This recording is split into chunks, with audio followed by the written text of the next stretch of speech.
नमस्कार, स्वागत है आपका द फोर्थ स्टेट यूट्यूब मंच पर। मेरा नाम है रविंद्र सिंह शुरान और इस वक्त की सबसे बड़ी खबर जो आ रही है वो एक सुझाव के तौर पर आ रही है।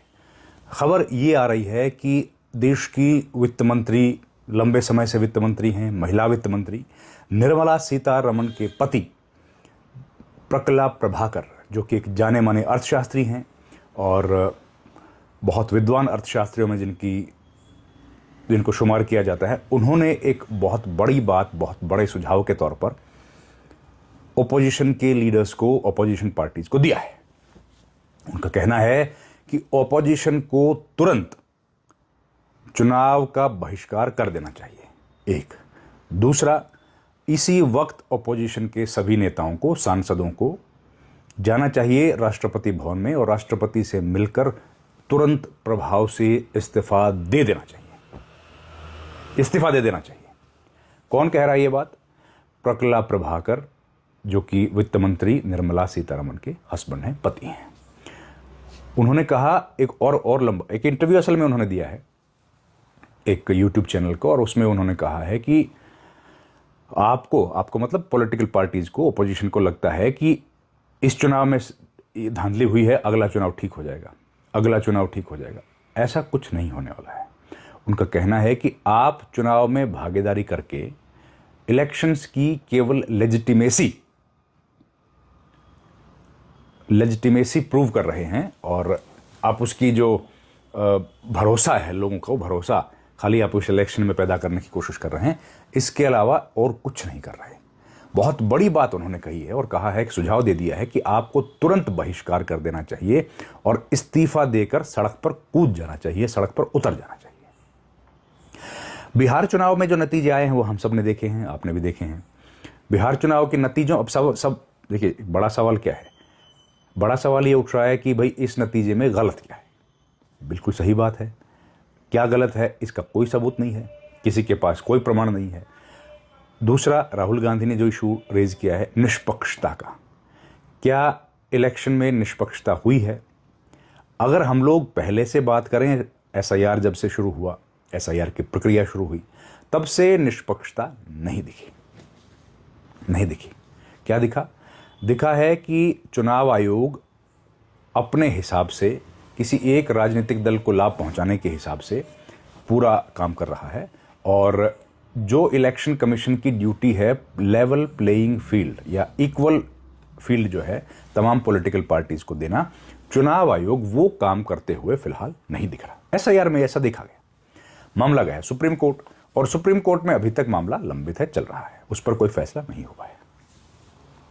इस बीच इलेक्शन हो गया, चुनाव हो गया, हम लोग देख रहे हैं।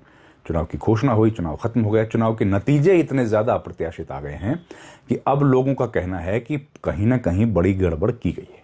अब इसका क्या कारण है? इसका कारण है कि जो जमीन पर घूमने वाले लोग थे वो ये बात तो कह रहे थे, ये बात कई लोगों ने कही, एक ने नहीं, कि भाई एनडीए के जीतने की संभावना है। ये बात सब लोग कह रहे थे। आरजेडी और महागठबंधन उतना मजबूत नहीं है, ये भी कह रहे थे। लेकिन बड़ी बात लोगों ने जो कही वो यही है कि आरजेडी गठबंधन की स्थिति इतनी कमजोर होगी, इस बात का अंदाजा नहीं है। इस बात का अंदाजा नहीं था।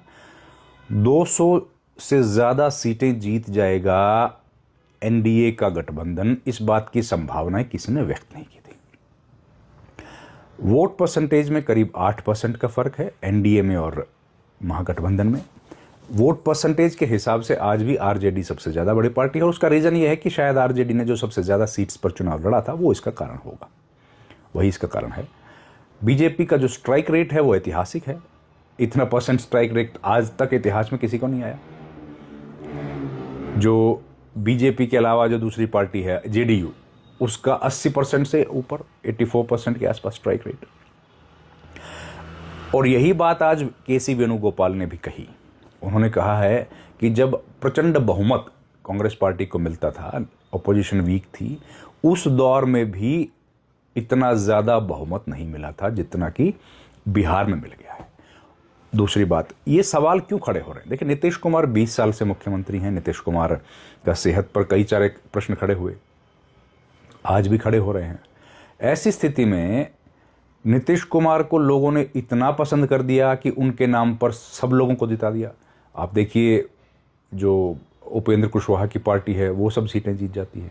आप देखिए चिराग पासवान की पार्टी जीत जाती है, हम पार्टी जो है वो जीत जा रही है, इनको ज़बरदस्त भर भर के वोट मिलता है, सारी पार्टियां चुनाव जीत गई। ओपोजिशन के जितने पार्टीज थी वो सब चुनाव हार गई। तो ऐसी स्थिति में अब सवाल ये उठ रहा है कि पॉलिटिकल पार्टीज जिनके ऊपर इस तरह के एलिगेशंस लग रहे थे कि वो आपस में बटी हुई हैं, कोई कह रहा था कि एक पदों की लड़ाई लड़ रही हैं, लेकिन उसके बावजूद भी वो एक साथ चुनाव मैदान में उतरी, चेहरे को घोषित किया और महागठबंधन के प्रत्याशी के तौर पर तेजस्वी यादव का नाम की घोषणा कर दी गई। दूसरी तरफ नीतीश कुमार जो पिछले 20 साल से मुख्यमंत्री हैं, इस वक्त वीक फ्रेल एक लीडर के तौर पर उनको देखा जा रहा था। उन्होंने ऐसा ज़बरदस्त परफॉर्म किया कि वो अपने साथ जो आंधी आई उसमें बीजेपी को भी साथ लेके चले गए और ज़बरदस्त सफलता उन्होंने अप्रत्याशित हासिल की। तो ये तमाम बातें ऐसी हैं जिनको लेकर के अब लोगों को शक हो रहा है। अब लेकिन सवाल ये है और सवाल ये उठ रहा है कि जाहिर है सवाल तो उठेगा ना कि भाई आपके पास सबूत क्या है। बीजेपी को अगर आप अक्यूज़ कर रहे हो, ज्ञानेश कुमार को अक्यूज़ कर रहे हो, तो सबूत तो देना पड़ेगा। लेकिन सबूत अभी तक कांग्रेस पार्टी और आरजेडी गठबंधन नहीं दे पाया है।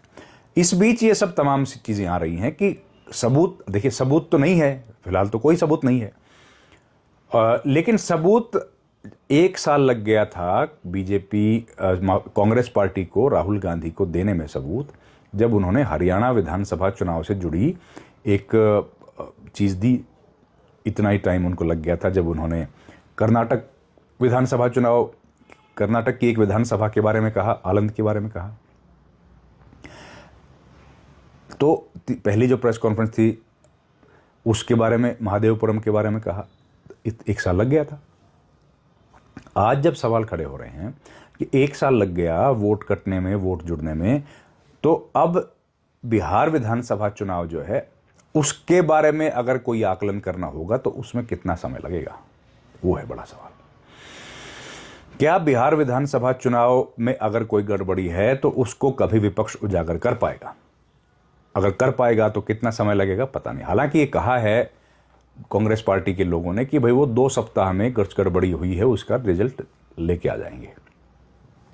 इस बीच कई बार ये चीज़ें ज़रूर सामने आई कि हम सब ने देखा कि भाई ईवीएम जो है उसमें ईवीएम की ट्रांसपोर्टेशन का सवाल उठा। कई बार सवाल ये उठा कि जो ईवीएम की, वीवीपैट की जो पर्चियाँ हैं वो बाहर पड़ी हैं। अब वीवीपैट की पर्चियाँ जो हैं वो बाहर कैसे आई, ये सवाल है। ट्रक्स जो है वो अनऑथोराइज्ड ट्रक्स अंदर जा रहे थे, बाहर जा रहे थे, वो कैसे हुआ, कोई नहीं जानता। फिर ये तमाम बातें जो हैं, तमाम चीज़ें जो हैं वो ये सवाल खड़े कर रही हैं। फिर उसके बीच में ज्ञानेश कुमार जो है उनके ऊपर बहुत सारे प्रश्न उठ रहे हैं। सवाल ये भी उठ रहे हैं कि भाई कांग्रेस पार्टी के जो बड़े नेता भूपेश बघेल हैं, उन्होंने जो आरोप लगाया है उस पर कोई जवाब नहीं मिल रहा। ढेरों प्रश्न ऐसे खड़े हो रहे हैं जिन पर इलेक्शन कमीशन को घेरा जा रहा है। अब 3 लाख वोट कैसे बढ़ गए, लेकिन सवाल ये उठता है कि भाई 3 लाख ही वोट बढ़े हैं, हार जीत में तो 30-35 लाख वोट का अंतर है, वो कैसे हुआ?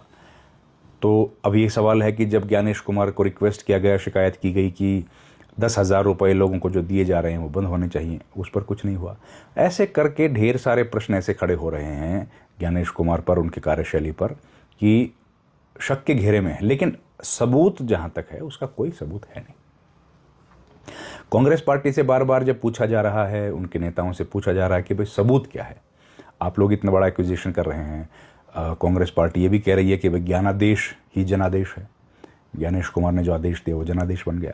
लेकिन बातें तो ठीक है, लेकिन उस तरह का कोई पुख्ता सबूत अभी भी दिखाई नहीं दे रहा है। तो ऐसे में जब सबूत नहीं है तो कैसे ज्ञानेश कुमार को अक्यूज़ करेंगे? और जो प्रकला प्रभाकर ने बात कही है उस बात पर अब ओपोजिशन पार्टीज क्या रुख अख्तियार करेंगी?